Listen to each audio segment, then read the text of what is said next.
আজকে শুনেছি 5 জনকে ইলেকশন অফিস থেকে চেঞ্জ করে দেওয়া হলো। আমি শুধু একটা জিনিস ভেবে পাই না যে এর পিসি ভাইপোকে কে বলে কথাগুলো। পিসি কখনো কখনো ঘুম থেকে উঠে বলবে যে আমাকে একজন বললো ওই রাজ্যে একটা নিরীহ শ্রমিককে প্রচুর পরিমাণে কেদানো হয়েছে। এইগুলো কে খবর দেয় এদেরকে? এদের সাথে কথা কে বলে? কত পাতেলা। কাকতালীয় হয় 5 জনই বাঙালি। হ্যাঁ, বাঙালি তো কি হয়েছে? বাঙালিরা কি কোনো দোষ করতে পারে না, নাকি বাঙালিরা বেইমানি করতে পারে না? আমরা তো দেখছি তৃণমূল কংগ্রেস কিভাবে আমাদের নির্বাচন কমিশনের সাথে, আমাদের দেশের বিভিন্ন সংস্থার সাথে কিভাবে বেইমানি করছে। এমনকি আরজি করে অভয়ার বাবা মার সাথে বেইমানি করতেও ছাড়েনি। তো বাঙালিরা বেইমান হবে না, তার কি প্রমাণ আছে? মাদারের বাচ্চা। এখন বাঙালি তো মেরুদণ্ড বিক্রি করে না। না, বাঙালি মেরুদণ্ড বিক্রি করে না। বাঙালি যেটা বিক্রি করে সেটা হচ্ছে চাকরি, কয়লা চুরি, বালি চুরি, পাথর চুরি, রেশনের চাল, গরিব মানুষের রেশনের চাল চুরি করে বিক্রি করে। বাঙালি এগুলোই করতে পারে। আর বাঙালি হয়ে মোটামুটি পশ্চিমবঙ্গটাকে পুরো ধুয়ে দিচ্ছে এরাই।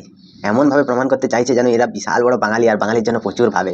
নিজেদের কোনো একটা অসুবিধা হলে সালা যায় দুবাইয়ে চিকিৎসা করতে, সুইজারল্যান্ডে যায়, এখানে ওখানে বাইরে যাচ্ছে চিকিৎসা করাতে।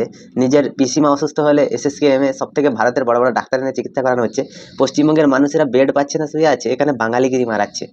সালা ঢপের চপ দেওয়ার আর কোনো জায়গা পায়নি। বড় বড় বিল্ডিং খাটিয়ে সেখান থেকে পয়সা চুরি করে নিজেদের অ্যাকাউন্ট ভর্তি করছে, এখানটায় বাঙালিগিরি মারাচ্ছে। ছ্যা, তোদের দলকেও থুতু ফেলি আমি। शाबाश बेटा, बहुत बढ़िया।